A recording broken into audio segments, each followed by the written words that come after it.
Good morning, and thank you, Carl. On behalf of Bob Noyce's family and the men and women of Sematech, it is my pleasure to welcome you to the Bob Noyce Memorial Celebration. Our goal this morning is to create the kind of environment that Bob would have enjoyed. So we're going to embarrass him by remembering a few of the many accomplishments in his life. And we're going to thank him for instilling in each of us a sense of caring, a sense of teamwork, and yes, a sense of humor.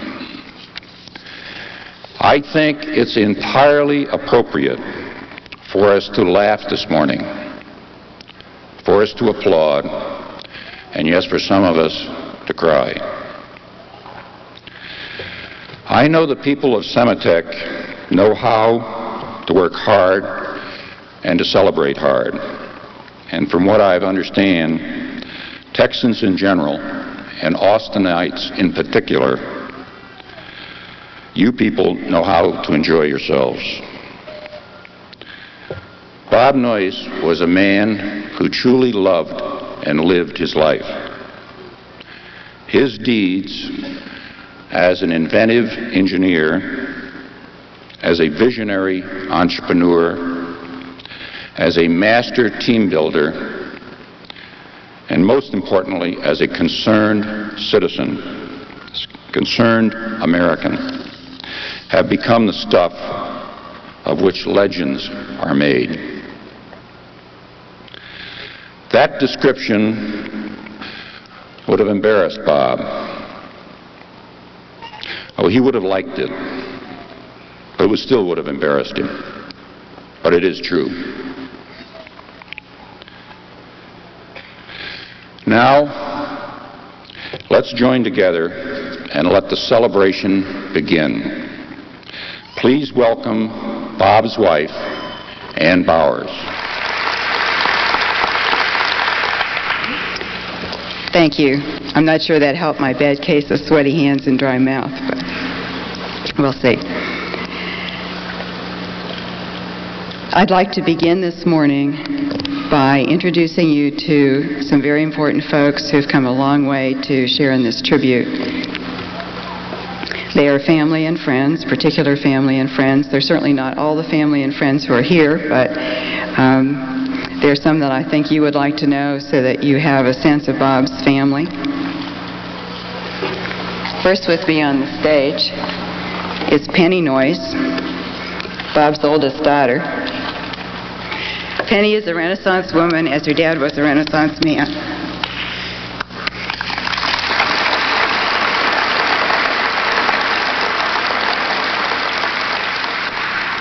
Gordon Moore. Gordon is a friend and a colleague and a business associate of Bob's for 34 years. That's a very long time to be associated with somebody as closely as they were. I wasn't married to him that long. Gordon, of course, is known to the rest of the world and to many of you as the co-founder of Intel Corporation.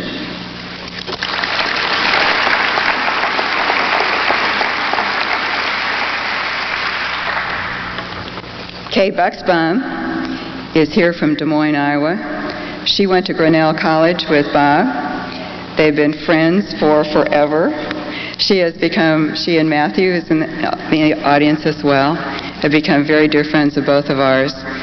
Bob and Kay were co-trustees at Grinnell, and this is a very special friend. Thanks.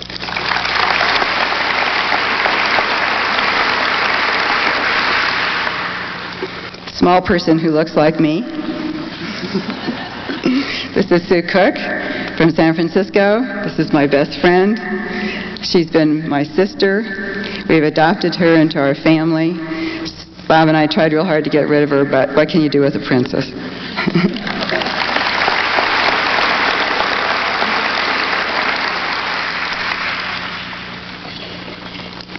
There are some other people in the audience I'd like to have you meet. Bob's oldest child and only son, Bill. Bill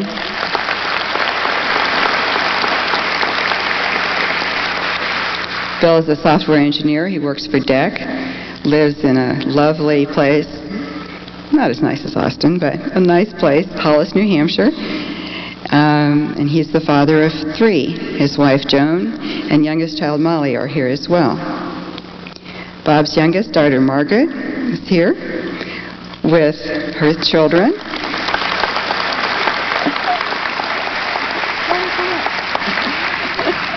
She can come up.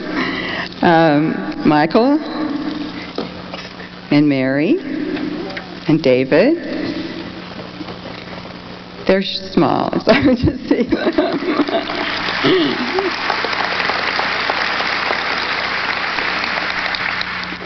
Bob's big brother, Don, is here. He's from Berkeley, where he was a chemistry professor. He's now retired, doing fun things.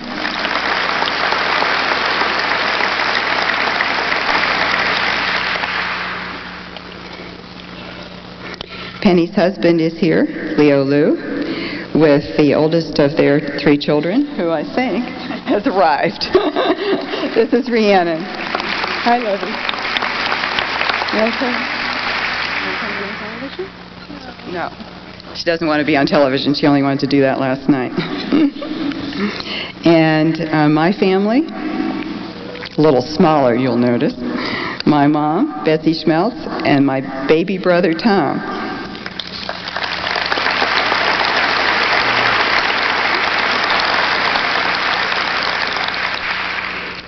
We have 4 children. The 4th is Polly, and Polly is on her way from Kenya, where she runs an experimental farm, teaching Kenyans how to do intensive farming, and it was hard to find her, and it's hard to get here from Kenya, so she's still en route.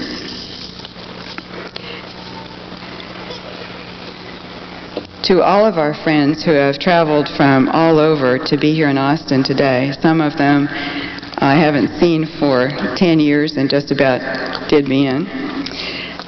I say thank you and welcome to a very special place. Austin has been our home for almost 2 years. It's a wonderful place to build a new home. You can see we have many new friends as well as many old ones. I thank you for coming, and I appreciate the tribute that you're making. To the people of Sematech who are here this morning, I thought you could recognize them by the T-shirts, but the T-shirts seem to have spread beyond Sematech. You all know how I feel because I talked to you Monday morning. So all I really have to say to you is charge ahead. We're all here together because in some way our lives changed last Sunday morning. I've lived with Bob for 15 years. We were the very best of friends. We were companions in a wide range of activities and even shared work on several occasions. So I really thought that I understood Bob's influence in the world, and I knew it was considerable. But I've really underestimated it drastically. This is an amazing turnout in Austin. There will be another one in California. The letters, the phone calls from all around the world are absolutely incredible. And I thank you for those expressions of respect and for love and support and your presence, which I hope will help us all to celebrate some of those core values that I think Bob quite literally embodied. And I'm sure that people wonder what Bob was like up close. His public persona is quite well known. He was very consistent throughout. He was pretty much the same to live with in most respects as he was as a public person. I think everybody knows that Bob was incredibly smart. But he used his intelligence well. He used it to solve problems. He didn't use it to posture. And he could always reduce a problem to its very simplest form. Well, almost always. The intercom system in our house had him baffled, and it had for 2 years.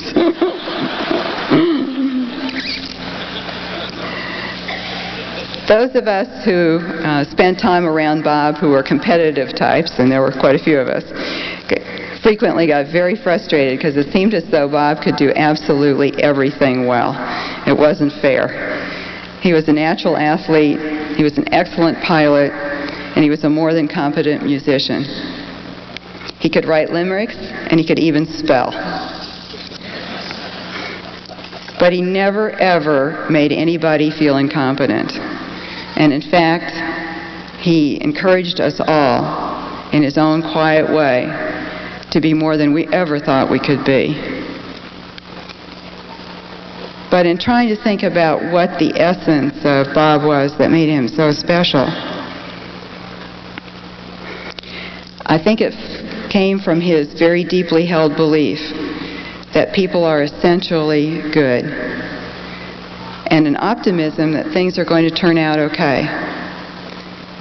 The other night, family and friends were talking about Bob, and we started to laugh about how he used to amble through the world dropping things. Ideas, papers, his wallet, tools, and even socks. Yes, even legends drop their socks. But he always had this great faith that they were going to get picked up. And they were. Ideas were grabbed by others who were simply compelled not to disappoint him. And other stuff got picked up by somebody. He never knew who. Bob never wasted his time on little stuff. He was a strategist, the inventor of a new way. Bob was always looking into the future. He never spent time worrying about what had already happened. He was trying to figure out what was going to be coming. And all the rest of us were, of course, barely comprehending what was happening today. Bob really believed in inventing the future. And he led that way by making very serious commitments of time and resources to do so. Very unusual. A lot of people talk about it. Bob did it. I think the world would be brighter, it certainly would for me,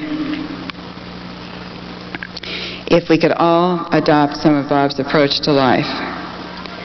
In a world that generally today, I think, tends to expect the worst, Bob expected the best, and he was seldom disappointed.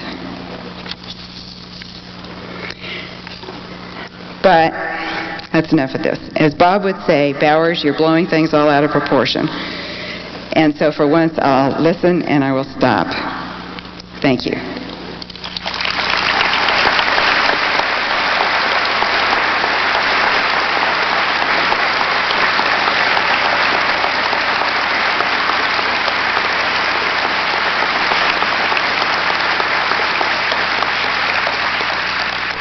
This is Bob's daughter, Penny. Thank you. I think Ann said so much, there's not too much for me to say.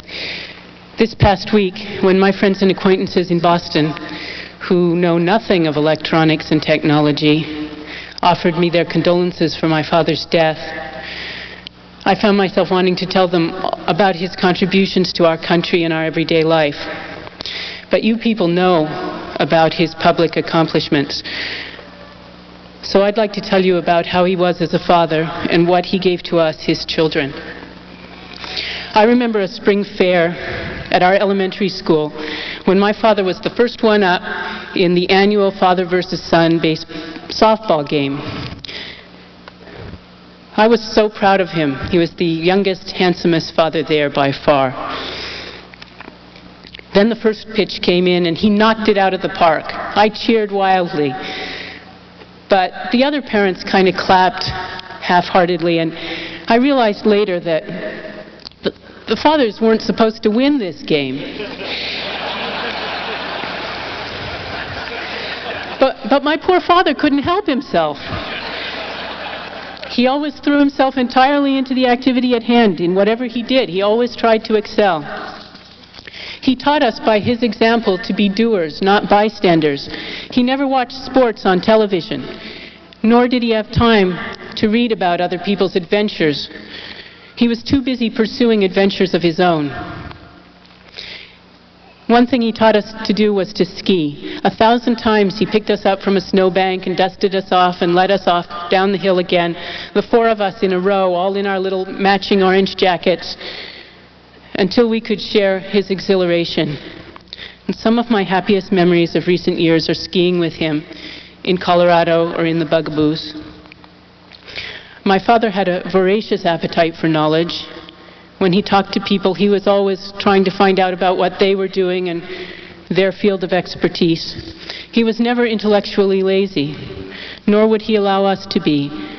When, as a child, I asked him to help me with my math homework, he would never just work on the problem at hand, but instead he would take me back to first principles and make me reason it all out for myself, which used to drive me crazy. My father was a very modest man.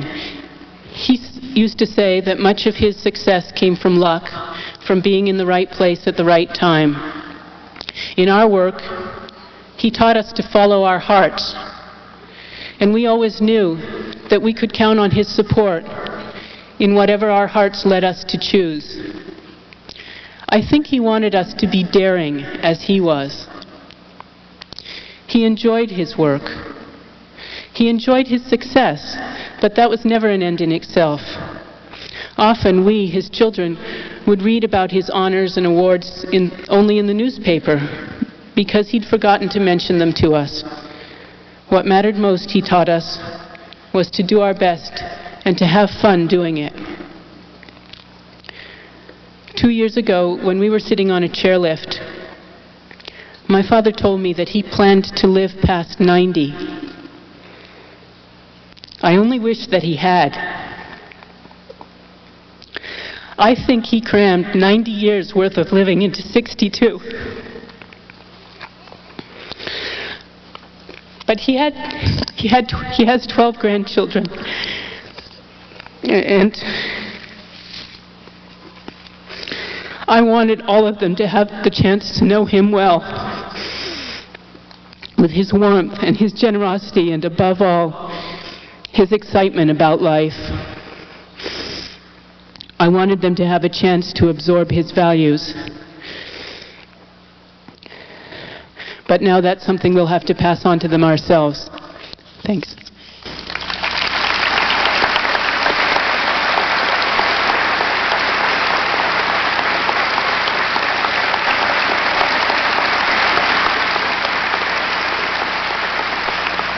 Hello, I'm Sue Cook, a friend from San Francisco. Bob Noyce was like an uncle to me. No, we weren't really related. But somewhere over the last few years, Ann and Bob adopted me unofficially, and I adopted them. Bob always called me the princess, and I don't know why. And I always called him Uncle Bob. So for this celebration, I have written a letter to Uncle Bob, which I would like to share with all of you and with Ann this morning. June 9th, 1990. Dear Uncle Bob, you didn't give me a chance to say goodbye properly, and you know how important that is to a princess. So this is just a brief note to thank you for being my mentor, my friend, and most of all, my Uncle Bob. Most people knew you as a great leader, a visionary who made a difference. I was lucky enough to know you as family. You made me feel as though there was no limit to what I could do. You listened to me schmooze about my hopes, my frustrations, and my catered affairs. You cared whether or not I was happy. You counseled me and encouraged me, both in business and in my personal life. But most of all, you taught me the importance of some pretty basic values. The value of integrity, the value of living by the golden rule, treating people the way you would like to be treated, the value of doing what's right and making a difference. And you showed me how to live life as one big adventure. You may be gone, but you will never be forgotten. I will always remember skiing through the trees with you. Of course, you made it look simple and couldn't understand how I could get impaled on a tree. And I remember the time in Tibet when you cleaned my chopsticks with your toenail clippers to stop me from sniveling about hygiene.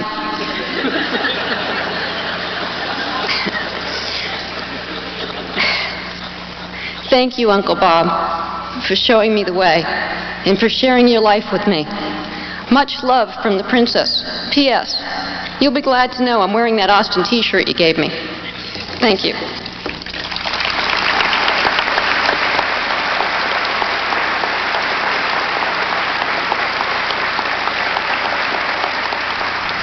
I'm Kay Bucksbaum. I remember when I first became aware of Bob Noyce.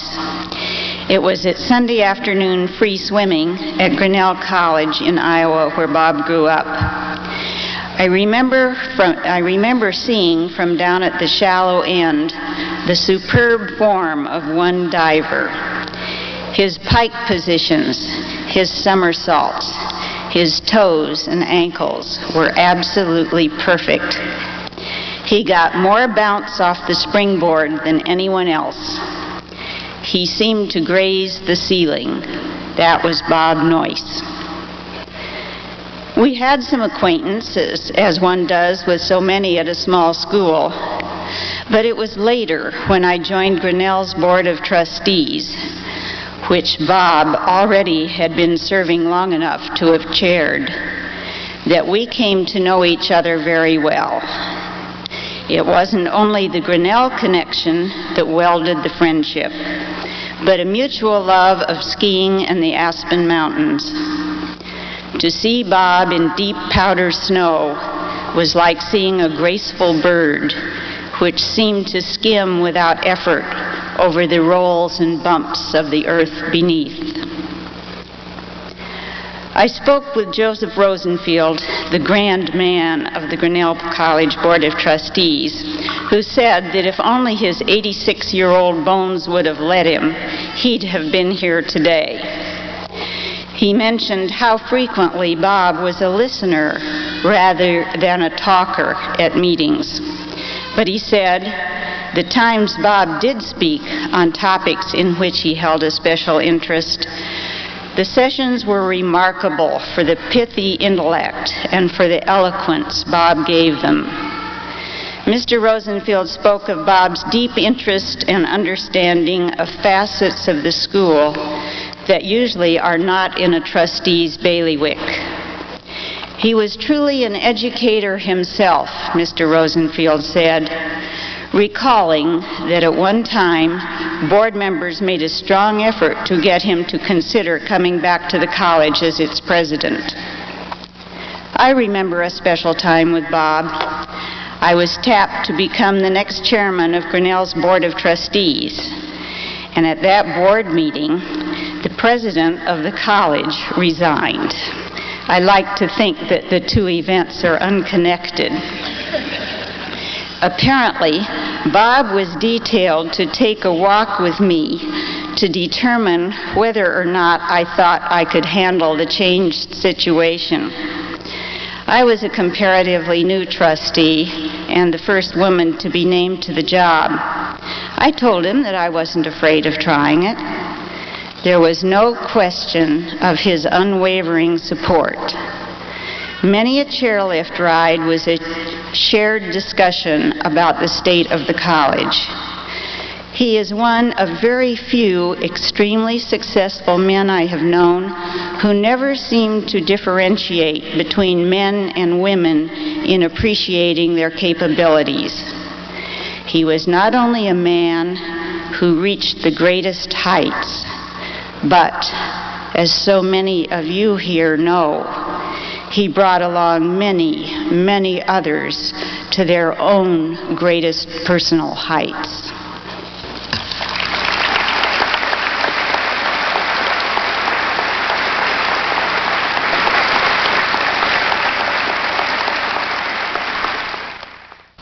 You know, as I look back from the events of the last week, I realized that organizationally, I worked for Bob Noyce for over 20 years. But in fact, I never felt I worked for him, I worked with him. It was just a relationship that was unique in working with a person like Bob. Now, he is best known, I suppose, in our industry for his contribution to the invention of the integrated circuit, certainly an extremely important one, but far from his only contribution. I thought I might touch on a couple of other ones here today that might not be quite so well known. For example, Sematech is working hard in advancing lithography technology and the tools required. Probably not many of you know that Bob built the first step and repeat camera in the industry. Remember back in the early days of Fairchild when he took on the job of establishing the first photolithography technology, needing to make masks. So he went up to the camera store in San Francisco, that being a much larger store than we had down on the peninsula, and bought 3 16-millimeter camera lenses. These were good lenses. They cost almost $200 a piece, as I recall. Brought these back to try to make a camera. Well, they didn't match very well, he found out, so he went back and got to dig through their box of 18, testing to find the 3 that matched the best. Took these and designed them in a machine that stepped 3 masks at a time so that any error made in one was repeated in the other 2, so that the 3 patterns would align one with the other. A very clever solution to a problem that really led to much of the technology. But Bob's contribution to this industry went far beyond his technical contributions. Another thing he contributed, which had as much impact as the invention of the integrated circuit itself, had to do with gaining its acceptance in the marketplace. The integrated circuit wasn't immediately accepted as something desirable by the customer out there, partially because the customer was the circuit designer in the electronics companies, and the integrated circuit essentially took his job away from him, put him out of business. So there was a lot of resistance to these products initially. Well, Bob had a solution to that problem. He told our people to go out and sell the integrated circuits for $1 a piece. That was less than the cost of the parts so that the company would need in order to build their own circuits. That was an argument that they couldn't counter. Now, while that got acceptance on one end, it also took advantage or stimulated activities within the semiconductor industry because we couldn't begin to make those things for $1 a piece at that time. Another technology that has been extremely important in advancing our industry, exercising the elasticity of the market, lowering prices to stimulate more demand so the production volumes could grow and the cost of production be decreased accordingly. This, as much as the initial invention, has driven the million-fold decreases in cost of doing things electronically that have resulted from the integrated circuit. Then again, I remember the day before Christmas, the first year after Fairchild was founded. Bob got on the loudspeaker, told everybody to go home early that afternoon, and we were around there kind of cleaning up the bits and pieces. Happened to walk through the door from the offices out into the factory or laboratory part of our building and find the whole thing was flooded. A pipe had broken in one of the cooling systems and water was as deep as it could be all over the concrete floor. Well, Bob took off his shoes, rolled up his pants, grabbed squeegee and mop. Here he was on Christmas Eve, squeegeeing and mopping the floor. Not just squeegeeing, mopping the floor, but happily squeegeeing and mopping the floor, because that was the job that had to be done at that time. That was Bob. Thank you.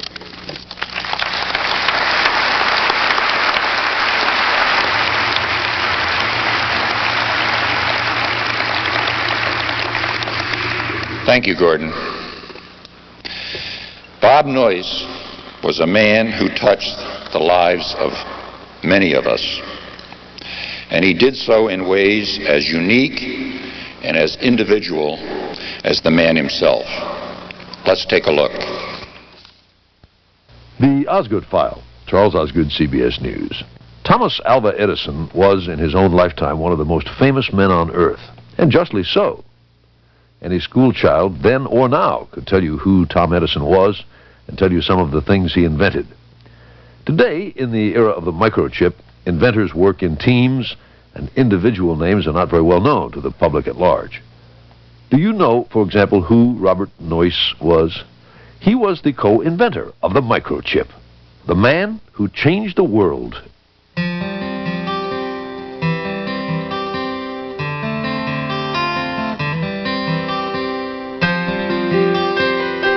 Childhood was small community, cooperative. We just worked, played, entertained ourselves.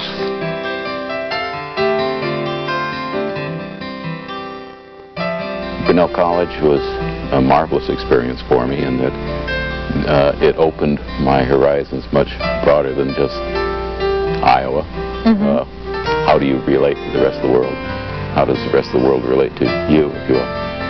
MIT gave me a technical background to do work in semiconductors, but none of the orientation of where you fit into society. And I think most of that did come from Iowa. Grant Gale, he got me interested in physics. I used to go over and mow his lawn. I went to high school in Grinnell too, and so he kept me employed, if you will. And he got me interested in going on to graduate school in physics. And he also got me interested in transistors because one of his college associates, John Bardeen, was one of the other of the trio that got the Nobel Prize for the transistor. So we had a very early exposure to the transistor. The original Fairchild, I think we went to 23 firms with the so-called California group before we found a sponsor.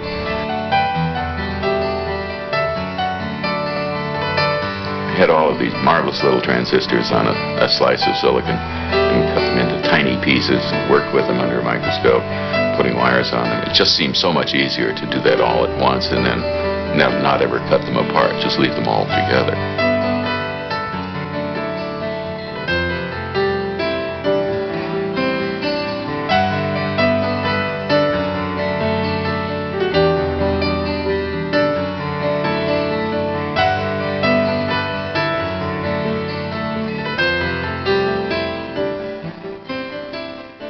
Noyce was a founder of the Intel Corporation, which today is the third largest producer of semiconductors.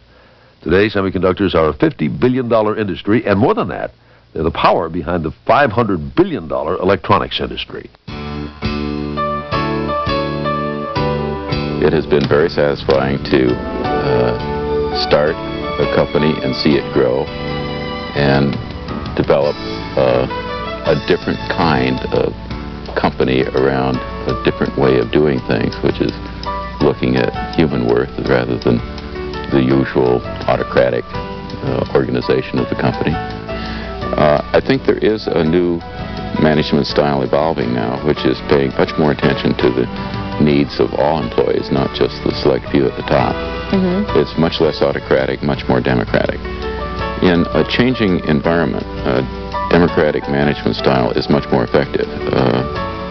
If you're an autocrat, you can make a real blooper, and the people that know better are afraid to tell you about it. In a democratic organization, they'll tell you.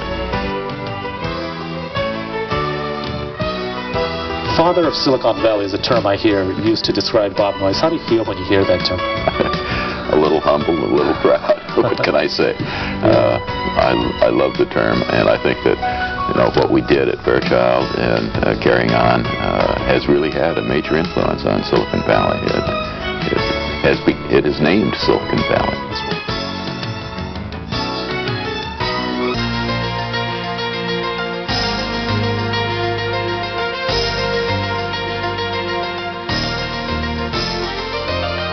Truly, in my opinion, the ideal choice for the Sematech CEO In addition to all the listed credits, Bob was my boss for a number of years, and I couldn't possibly recommend a better choice for CEOs. I'd like to thank the board of Sematech for selecting me as CEO. This looks like a great challenge. I originally disqualified myself from consideration to that job because of some other commitments, but finally it dawned on me that this was just far too important to let somebody else do. I had to do it myself. That it signals to Congress and to everybody else, including the Japanese, that we mean business, because Bob Noyce is just not anybody. He's really one of the very important founding fathers of this entire industry, and his selection means a great deal worldwide. That Sematech provides a forum for people to talk together about manufacturing problems, and that's a forum that they haven't had before. We've had a forum for trading or sharing scientific results in the professional journals, that sort of thing, and the engineering results through the same sort of conferences and papers published. But we really haven't had a good mechanism for people that are manufacturing to get together and discuss their common problems. It's an external challenge that we're responding to, of course. That one being that Japan seems to be doing a better job in manufacturing in particular than we're doing in America. And so Sematech is really trying to address this problem of manufacturing and productivity and competitiveness in the semiconductor business. America's largest business is the electronics business these days. That's not widely recognized, but electronics is bigger than autos and steel and aerospace all put together, has more employees. And the semiconductor is the basis of that industry these days. The general feeling is that whoever controls the supply lines, if you will, can control the business. Now, if we don't succeed in maintaining a healthy semiconductor industry in America, the chances are that we're going to lose a lot of the other jobs in the electronics business. Worldwide, that business is $750 billion, and America is a major participant in it. What America needs to do is changing, and I think that we're right in the middle of that change at Sematech. And I have always liked to be in the middle of a changing environment. There's a real challenge in making that all work. And I agree, there's risk of failure in this. I just want to assure that I've done everything I can to be sure that it works, because I think it's so important. The talent level at Sematech is indeed superb. And that we have worked with the member companies, telling them what talents we needed, where we needed, what quantities we needed them in, and we've gotten them. If you look at the amount of money that the government is putting back into Sematech, it's a small fraction of the taxes that are paid by this industry. And if we can succeed in our task, this will be one of the best investments that the government has ever had in terms, if you look at it, if you will, as a venture capital deal on the part of the government, it'll be spectacular, and we expect to succeed. America has gotten a little discouraged, I think, in the last 10 or 15 years as our standard of living is stagnated and that of the rest of the world has been coming up very fast. And I think that we need to re-examine what we're doing and how we're doing it and compare it to what other countries are doing and try to learn from those examples. We don't have all the answers. We can learn from watching others as well. Thomas Edison caused a revolution with the light bulb and the phonograph and movies. Other inventors stand on Bob Noyce's shoulders.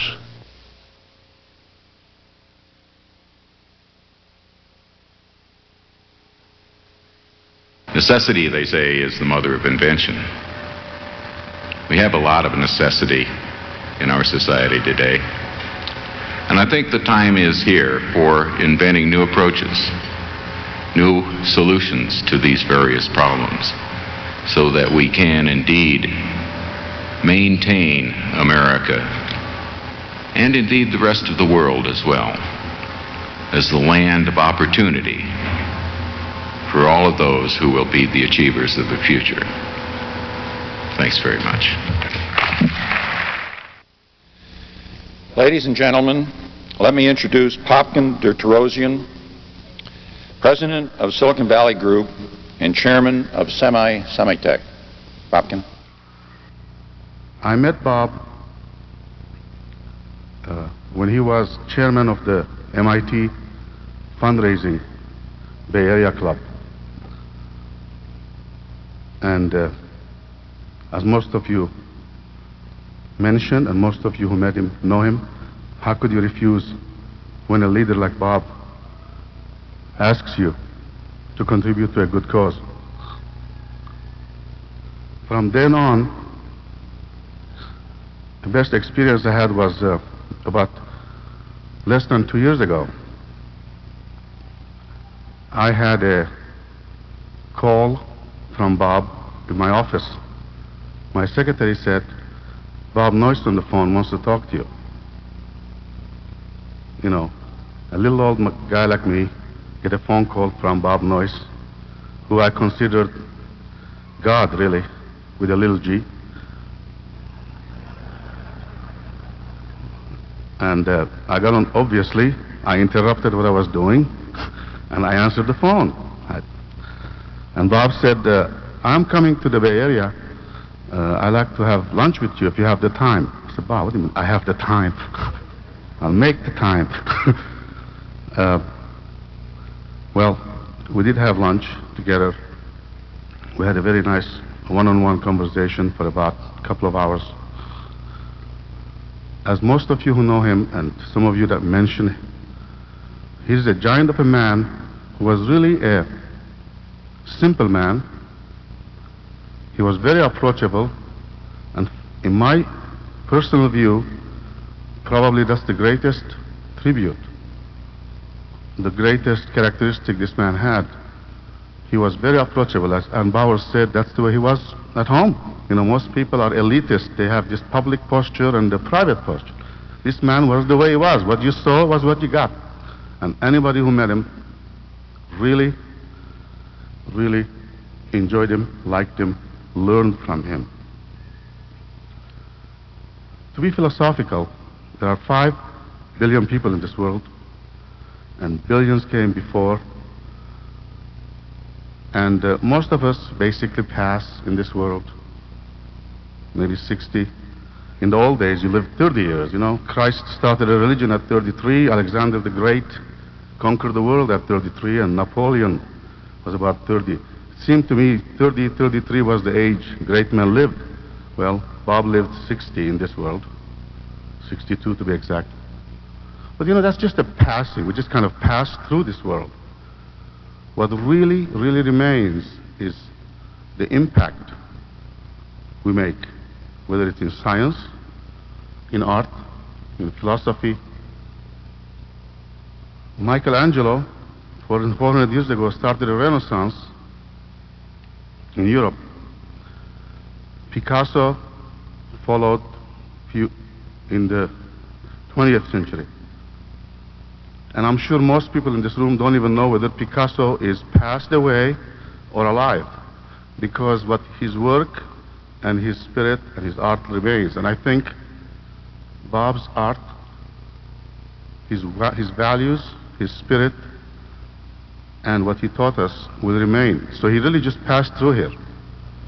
I think the greatest tribute we can give Bob is to continue the values, the spirit, the challenges set for us. And that I intend to do, and I'm sure that Sematech is a living memorial for what he tried to do. Thank you. And now, ladies and gentlemen, please welcome the congressman from the 10th District of Texas, Austin's own Representative Jake Pickle. Ann Bowers and your wonderful and sparkling family, Mayor Cook, and friends of Sematech. Ms. Pickle and I are delighted to be here this morning at this kind of a celebration. I think it's appropriate that we put into the record some of the comments that have been made by our national and state leaders. who recognized the talents and the contributions of Bob Noyce. First, the President of the United States, George Bush, called Ann as soon as he heard the news of his passing and extended his condolences. Ann thanked him because it was a great honor. And then the President said, I'm told, can I do anything? And she said, yes, by the way, you can. What can I do? You can support Sematech stronger.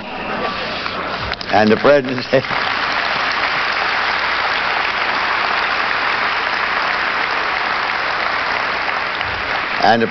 but I do support Sematech. She said, I know, but some of those executives up there have been putting some roadblocks that ought not to be there, and you ought to do something about it. So the President, I hope I'm paraphrasing it right, Ann. And I think the President was a little taken back that he, instead of calling just a grieving widow, he got a hold of a lobbyist. And you are a tremendously strong and delightful person, and we love you and your family, and we appreciate what Bob has done. Now let me put into the record some of these comments. The Secretary of Commerce, Robert Mossbacher, says, Dr. Noyce is as great as Henry Ford and Alexander Graham Bell through his leadership and foresight. He touched the lives of people around the globe and continues to do so. Today, his dedication and service to the business community and the public are an example to us all. The California State Senate, and California still think they own Bob Noyce instead of Austin, but they met in session and they passed a resolution last week honoring Bob Noyce that said in part, the high esteem in which he was held by his loving family, his myriad of friends, and other individuals fortunate enough to have known him stands as a testament for others who strive for the best in personal, professional, and community life. And his memory will live forever in the hearts and minds of those who knew him. Eric Bloch, the director of the National Science Foundation, says, to me, one of the most important aspects of Bob's character was his commitment to action, to move forward regardless of the difficulties, to undertake what others thought impossible. He saw the need for the semiconductor industry to react to foreign competition earlier than anyone else. And where others counseled offensive action, his approach was to get right to the basics and strengthen the foundations of the industry for him. That meant better education, generating new knowledge through more effective research, and applying that knowledge rapidly to generate new products needed to compete in the world market. The United States Majority Leader, Dick Gephardt, says, it was this sense of commitment and his own regard for the importance of cooperation between United States companies and the semiconductor industry that assisted Dr. Noyce in making Sematech a reality. When no one else was up to the task of shepherding U.S. semiconductor and semiconductor equipment manufacturers towards making future generations of integrated circuits, Bob Noyce started forward. Willingly, he led an effort to bring a promising scenario to life, the cooperation of industry with government. Our own government, Governor Bill Clements, says, Bob Noyce was the kind of business leader and innovator that any state would be proud to claim. And even though he was in Texas for only 2 short years, he made tremendous contributions to our state. I am proud that we as Texans could call him one of our own. Senator Lloyd Bentsen says, Bob left us many legacies as co-inventor of the microchip and co-founder of Intel Corporation. He became a leading figure in the high technology industries. As chief executive of Sematech, Bob led the consortium towards reestablishing U.S. leadership in chip manufacturing technology. his inventions, the companies he helped to found, and his commitment to excellence, all of these are evidence of a man of greatness. No one as original, as uniquely experienced, or as talented as Bob can be replaced. It is my hope that we build on his legacy as the best way of honoring his memory. We have many others: Senator Phil Graham, our own Lieutenant Governor Bill Hobby, dozens of congressmen and senators, and nearly every leader in the semiconductor world has extended their condolences and their high respects. I would leave you this one thought. Bob Noyce was a great inventor and an activist in almost every category.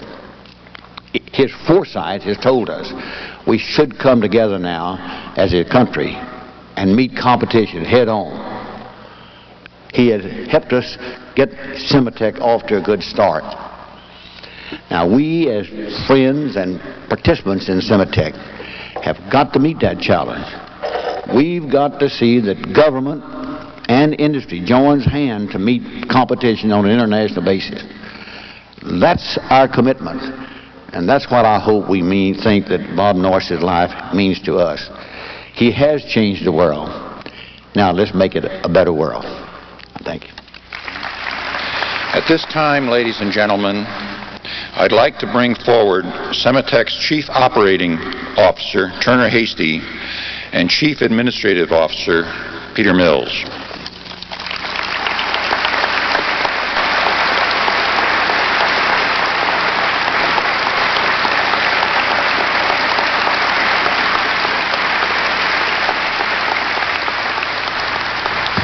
Thanks, Charlie. We've got some folks with us from Sematech today. And they include Tom Seidel, Dick Clover, Larry Borgman, Helen Hopkins, Alan Weber, and Beth Clegg. Ooh. We'll hear from them in a moment.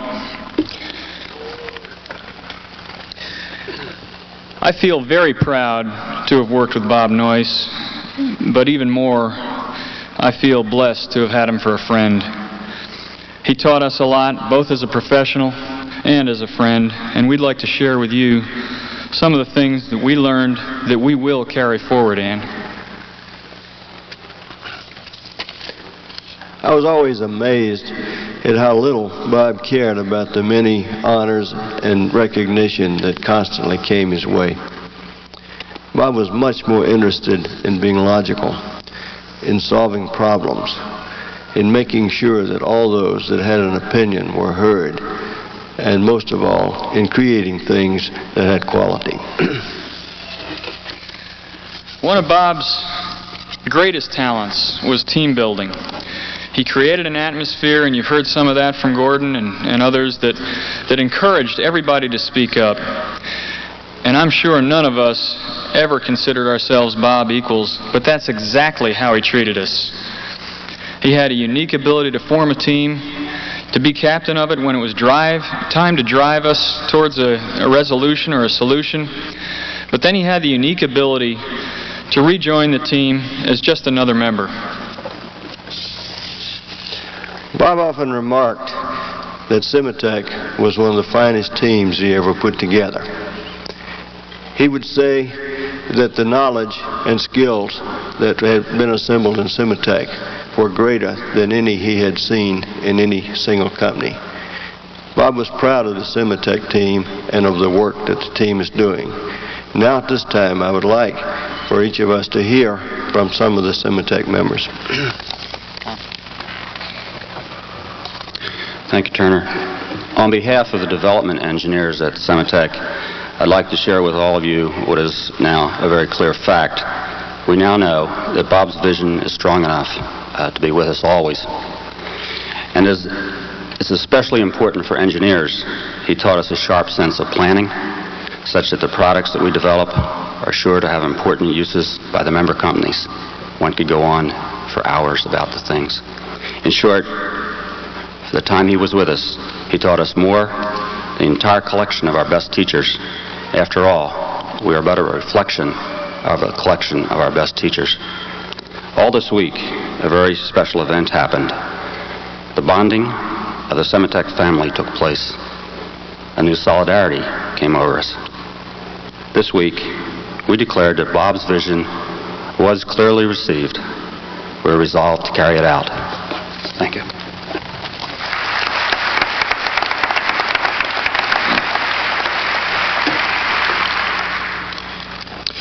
In the late 1970s, when I first came to Intel to help start a new venture business, Bob, more than anyone else, helped us set it up. Bob made sure that our interests were protected, and Bob was always available to give advice over the years. Peter mentioned team building. Well, there was a clear example of it at that time because we came from outside of Intel, and in trying to structure a business, you normally think in adversarial terms. Intel protecting its interests, we protecting ours. But in trying to do that, Bob came up with the key question that really brought us all together and formed the team. He said, how can we structure the deal so that collectively we pay the least taxes? The team was formed. When Bob came to Sematech, I also had the opportunity to come. In my mind, it was a chance to pay Bob back for the help he had given us years ago. Much remains to be paid. I am glad to continue to have the opportunity to help make Sematech a success. I think the thing that impresses me most about Bob is really his genuine interest in so many things, his fairness to all people, and I thank him for being a hero to us in an age when there are very few heroes.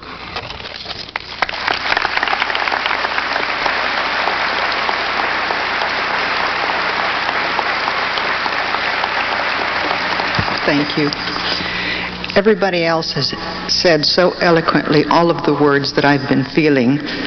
So let me just share with you these few verses that I found several weeks ago that to me feel like the living legacy that Bob Noyce leaves us.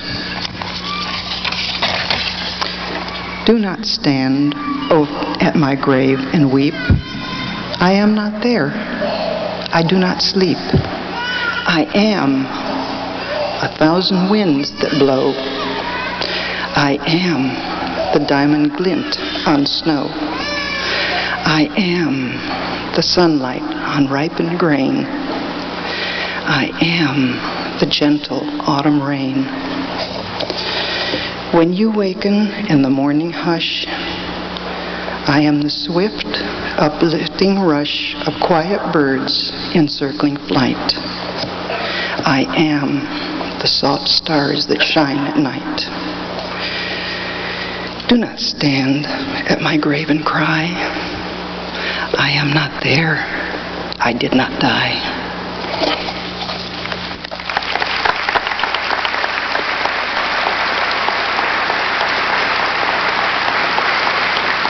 As an Intel employee and a Sematech assignee, I had many occasions to work with Bob on committees and task forces, and it was always so interesting to see him functioning, not as the founder of a company or as the chairman of the board, but rather as a person who was simply seeking the very best solution to the problem. He was able to work with each of us in reaching for these best solutions. To say that he was a role model is a tremendous understatement. He was a true believer in the group process and in the power of group intelligence. In his humility in working with each of us, he treated us, regardless of our rank and stature, as associates and as valued contributors. He understood so well that his primary role as a manager was not in directing or decision making, because that's limited to how many people and issues you can deal with in the time you have, but rather as a leader, because that's limited only by the power of the entire organization.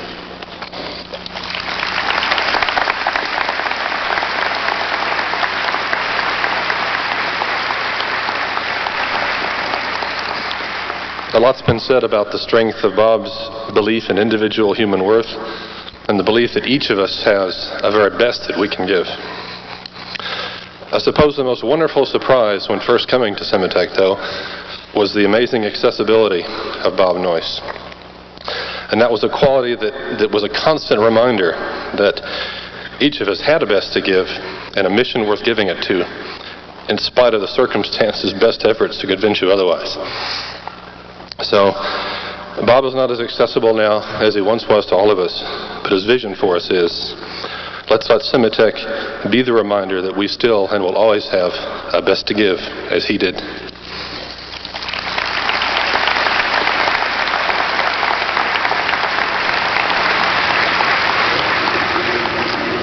I would suggest to you that those of us that are currently gathered on the platform really capture the essence of the Bob Noyce philosophy. For what you see here is from the front door to the 5th floor. We are a team. The name Robert Noyce brought instant respect to a place in Austin called Sematech, a consortium of 14 giants, previously so self-reliant, announced a startling business decision. At Sematech, there will be no division. A most unique concept, you will certainly agree, in the semiconductor industry. A search had been made from the East Coast to the West. They had to find the best of the best. A skillful leader with vigor and zest. A CEO who would meet every test. There was really no choice in the mayor's mind as he watched America falling further behind. An incredible mind, a living legend, honored for many world-changing inventions. Presidential awards were accepted with grace, yet his focus was on a much bigger race. He flew the skies across our land to heighten awareness in every man of needed changes and self-reliance to stem the tide of our trade imbalance. Yet within our walls, it was another story. Of course we read of his fame and glory, but to us, he was Bob, who we rallied around to ensure our goals were on common ground. And who will forget the Halloween when he came to work as Bruce Springsteen? Or this year's in-house spring break vacation with the hula hoop? He was a sensation. They're watching us now on Capitol Hill, just waiting to see if we'll lose our will. Hey, we've made a commitment. We're strong and we're tough. We'll surmount any obstacle, no matter how rough. We've just begun. Boy, will they be surprised. We will not fail. We'll open their eyes.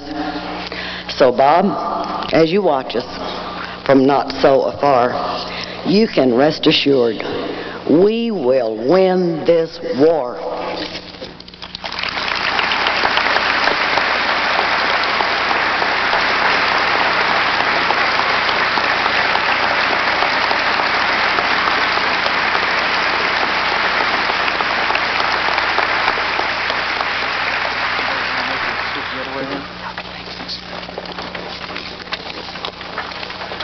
Thanks, Beth. Charlie, you want to hang here? They can make their swift and rapid getaway, but the chairman has to stay put. I'd like to ask Ann and Gordon to join us up here on the podium.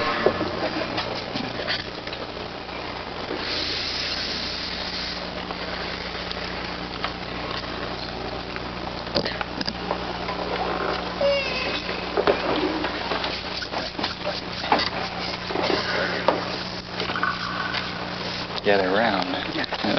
Okay. I understand. Tell Beth she better knock it off. Okay. We're just talking. Talking about Beth's poem. Yeah, Beth. Everything was okay until you right, showed Beth. up. Jeez, Beth.